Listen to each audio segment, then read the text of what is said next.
Hey friends, you guys just listened to me go on a little spiel about Anchor. Well, when you listen to that, it helps us make a little money, a penny at a time. This money is going to be put towards buying microphones for the podcast to help make the sound quality become more enjoyable for you guys. We appreciate everything you guys do for us. We would also like to be clear that the music you hear on this podcast is not ours. We do not own the rights to any of it. Teddy is working on making the official Roughnecks Podcast audio, so be sure to stay tuned for that. Our podcast is meant to be comical, informational, interesting, and hopefully sometimes all of the above.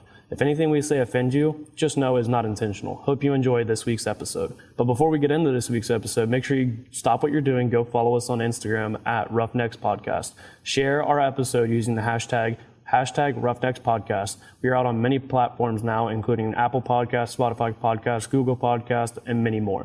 Go subscribe, rate, and review. Leave an honest review because we appreciate any feedback we get from you guys. If you ever have a topic idea, a question for Teddy or Cole, or just want to be a special guest, then email us at roughneckspodcast@gmail.com or message us on Instagram. But now it is time to get into this week's episode.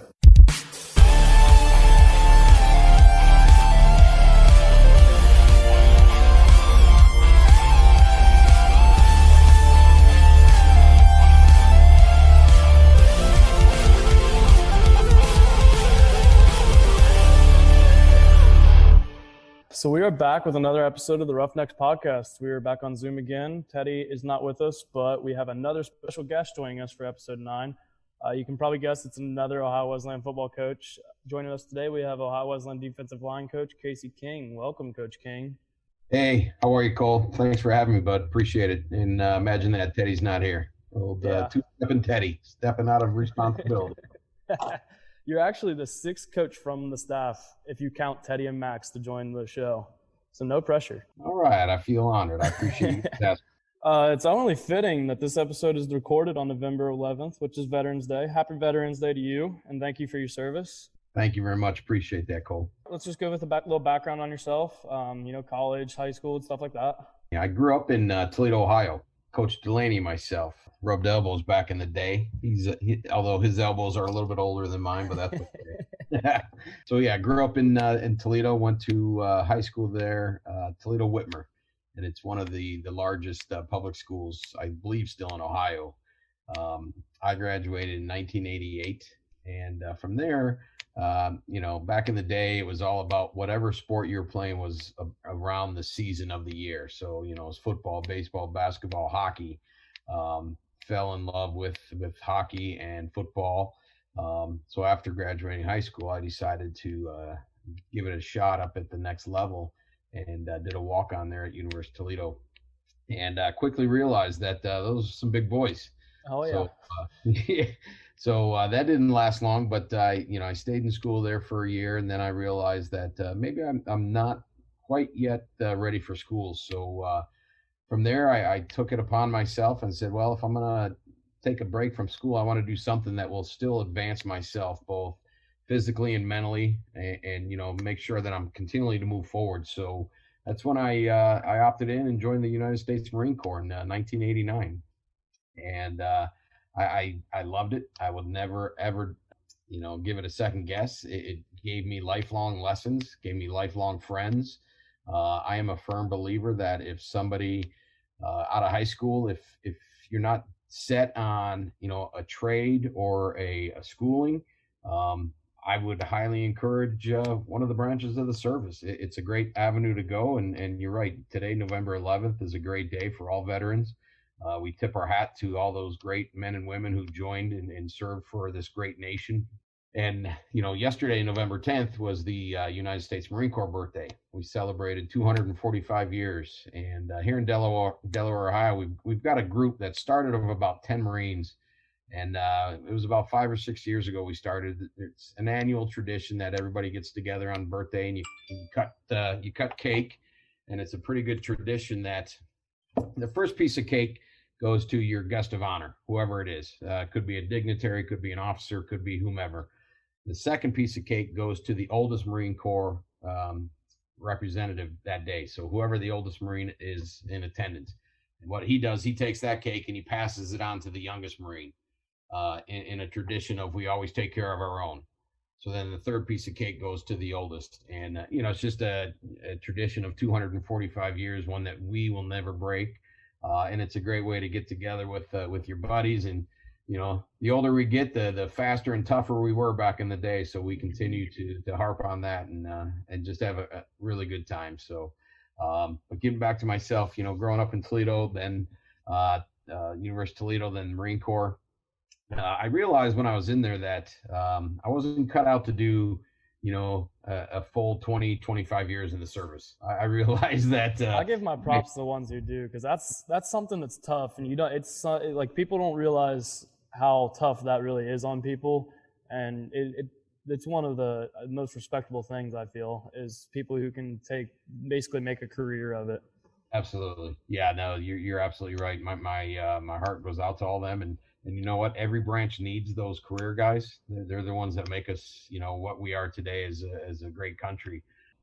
But so I started taking classes, university classes, while I was stationed in Florida, Mississippi, California, North Carolina, Okinawa. And the way that works on bases is you get these professors that will come in from either local universities, or if they're on reprieve, they'll come in and work with the Marines or whomever on a base, and you can earn credits, and it's actually free. And you get it from where that professor is, where he's teaching from. So my transcript, I've got credits from Florida State, Alabama, Florida Athletic, or Florida Atlantic, North Carolina State, just all over the place. So it's pretty neat. It looks like a bag of Skittles if you drop them on a piece of paper. That's what the transcript looks like. But so what's your degree? Like, who was your degree technically from then? Toledo. Okay.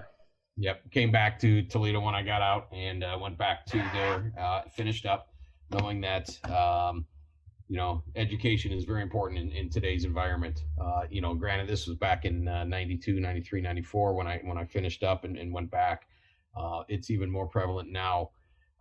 We continue to become more and more educated as a society. And, if you want to advance yourself, education is key. It really is. So after that, I did a couple professional business jobs there in Toledo. And then I had the opportunity, this company I was working for was a technology company, and I was stationed at Owens, Illinois, which is part of Owens Corning, and they do the big manufacturing glass and plants all over the world. I was doing a job there, and there was an opportunity to transfer with them down to Columbus. And I talked to a couple friends, and they said, any chance you get an opportunity to transfer to a company's headquarters, which is this technology company is headquartered out of Columbus, they said, do it. Your advancement opportunities are going to be so much greater, and present yourself with a lot more opportunities. So I did, and I've been down here. We moved down in 94, so quite a while, and never looked back. It's love this town.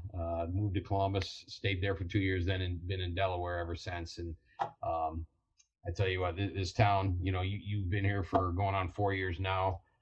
Teddy seems like he's been walking campus for about 15. But, it's a great town. It's a tight-knit town. People take care of their own here. It's a secure town, a safe town, and one you can raise a family in, and I would not change a thing at all. You joined the military because of, like, you felt after football, that was when you decided you wanted to do something. Is that right? That's why you wanted, Yeah. I guess why exactly did you join? Yeah, I realized, well, one, I wasn't doing as well in school as I wanted to, and that I should have been. And my focus wasn't there. I was without football. I had a lot of time in my hands being local to Toledo and going to Toledo there. So a lot of time on my hands, which, when you're 18 is not necessarily a good thing. So that's what I always say was always one of the greatest things about coming in and playing a sport is you didn't have time to go, because if I wouldn't have been playing football, I probably would have been a college dropout, to be honest. Yep. So football is basically made me get my college degree. Absolutely. No, it's great. And, structure is a beautiful thing. It really is. And at the time I didn't have structure, and I didn't want to waste money, and I figured I'm not going to just keep going and having the hamster on the wheel just keep turning. I want to be able to try and challenge myself and do something. And,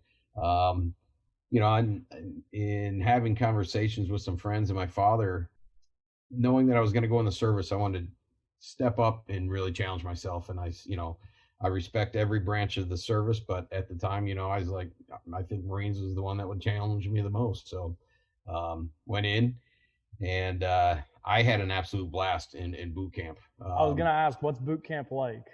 It's 13 weeks. Anybody who's been around sports has had, coaches yelling at them or encouraging them, whichever way you want to think about it. It's a lot like that.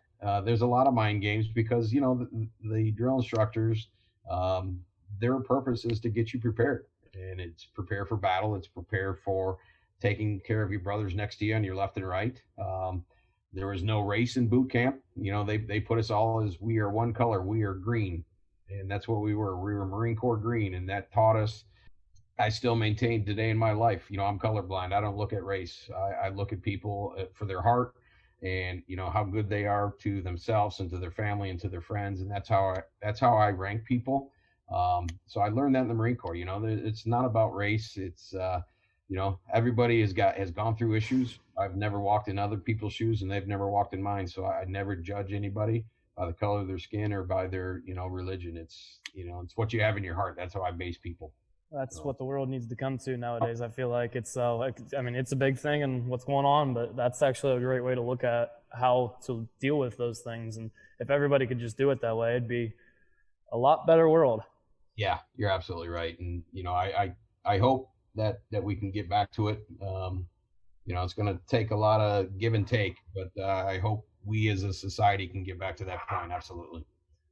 So you were, correct me if I'm wrong, but you did deploy and you were in Desert Storm, correct? Right. First Operation Desert Storm, right?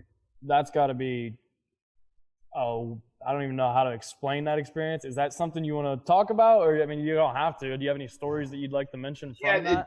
I was on a ship, USS Guam, and, being deployed, that first time in Operation Desert Storm, I think we had less than 700 troops on the ground, and it got the job done at the time, right? It wasn't a long drawn out process. It was, we put troops on the ground, and we had, I was in USS Guam, and so we could have airstruck, and, we could have been there for support, but it wasn't needed. So thankfully, right? Yeah. A lot of people say, you should have finished the job when you were there. And it's like, come on, it's, you never second guess what you're told and what people's initiatives are. So, the folks today, the service members, they're going through a heck of a lot more than I ever did. So again, my heart and thoughts to all of them. What would you say is probably what would you consider like the scariest moment in your time with the military? Oh man, I guess the first 48 hours of arriving on what was at the time MCRD San Diego, Marine Corps Recruit Depot San Diego.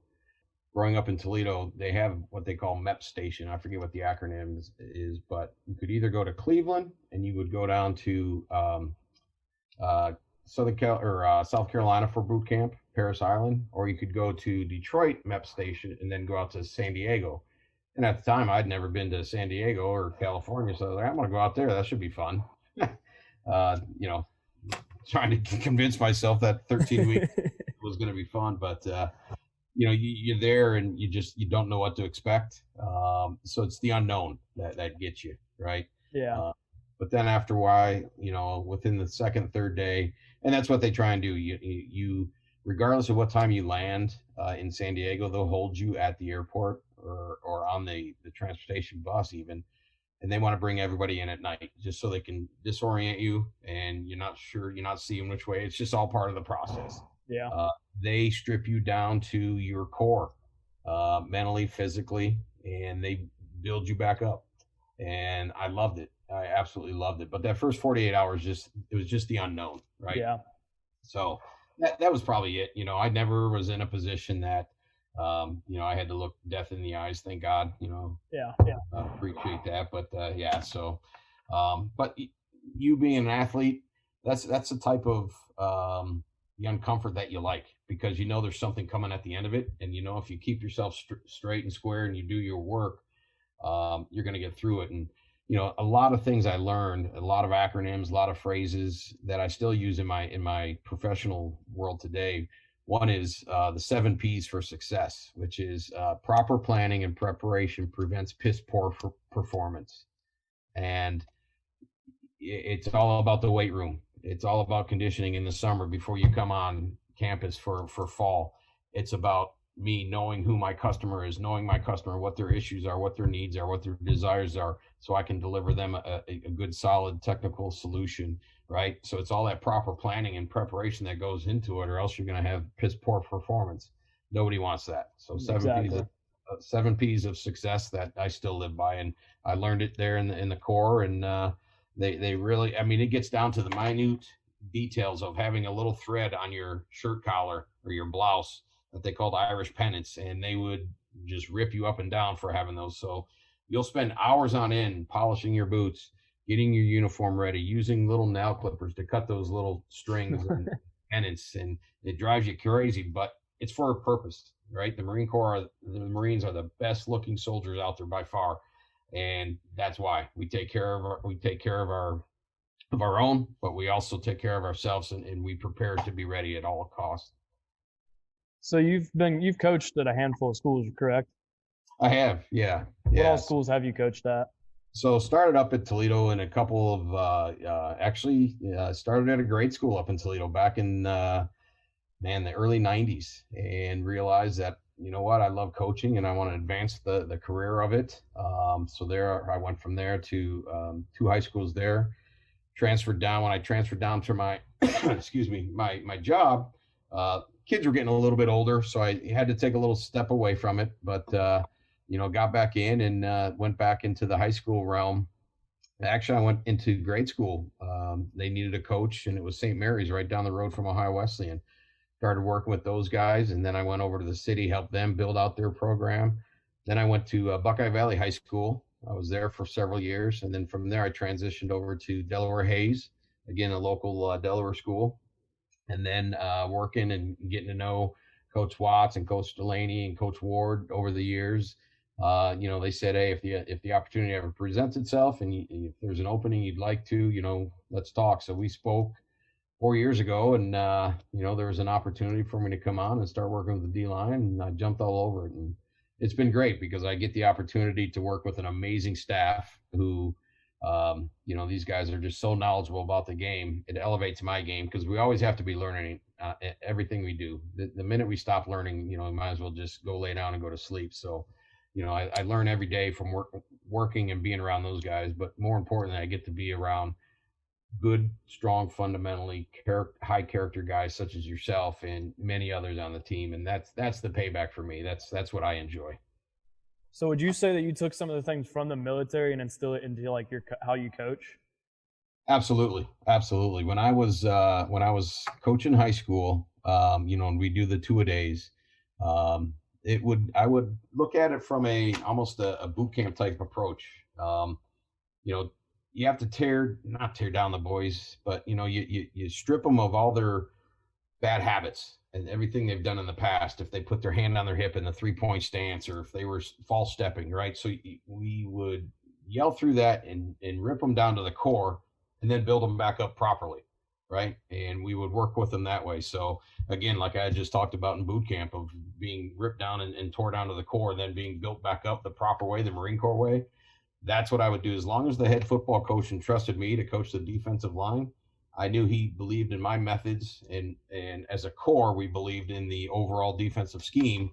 So I knew how to coach these guys up, and I would tear them down to the core and then build them back up. That would allow them to do their 111th on the field, right? We've talked about the 111th. So they do that, and they've got their 10 other brothers doing their part. It's going to be successful, and it's going to be a good defensive scheme. So absolutely, I took that away. And then one thing I've instilled with a lot of my teams, as well as the Wolfpack here, is a acronym. I call it RAFN, RAFN, respect all, fear none. And I learned that in the Marine Corps early on, because you get some 3-star, 2-star, 4-star generals walking by, and that will make your butt cheeks tighten up real fast, because they can rip you and, So you respect everybody from, if you're a lance corporal, you start respecting from the corporal all the way to the up. So you respect all, but you don't fear anybody, right? Look them in the eye. They put their pants on just like you do. As long as you're being respectful and, not tearing things up and being an idiot, you should have no reason to fear anybody. And that same thing goes, and I would tell you and everybody else who will graduate from Ohio Wesleyan, use that acronym, respect everybody. Your boss, your peers, your clients, respect them all, but don't fear any of them. Never let a man tear you down and disrespect you. Never let that happen. So, well, I feel like too, like when you don't fear them, that makes them respect you at the same time. So it kind of gets back to you earn that respect from them by not fearing them and being who you are. That's right. You're absolutely right, Cole. So we're going to transition a little bit into your business world now, because you own a few businesses, correct? I have, yeah. Over the years, I've owned a couple. Right now, I've had 3. Been able to build those up and successfully sell them off. I'm looking at actually 1 to 2 more right now. That you're a busy man. You got coaching, work, businesses. Yeah, it's I love it. It's always chasing, right? Always chasing the victory. That's what we do. And I've been, thankfully, you surround yourself with really good people and you always have success. And that's, I've tried to position myself that way. And I've had some really good success in my business life. And, I'm blessed to be employed by a great organization. It's one of the largest corporations in the world right now, Salesforce. We have almost 60,000 people working for us. But they encourage that type of entrepreneurial mentality. And that's what I really like. And that's the way I take my everyday work duties with them as well. I've got my own business per se, and I build it out how I think they would want to see success. And that's how we achieve success together. So I've had a consulting firm, 2 consulting firms. I've had a real estate firm, and then the restaurant. And looking at another dining establishment, as you might be able to say, fast casual right now. So we'll see. What made you get into starting to own your own businesses and stuff like that? I'm also a firm believer in owning your own destiny. Never be told and held to what your earning potentials are. If you see something and you want it, go after it. There's a guy, Calvin Newport. He's a professor at Georgetown University. He says, "Be so good they can't ignore you."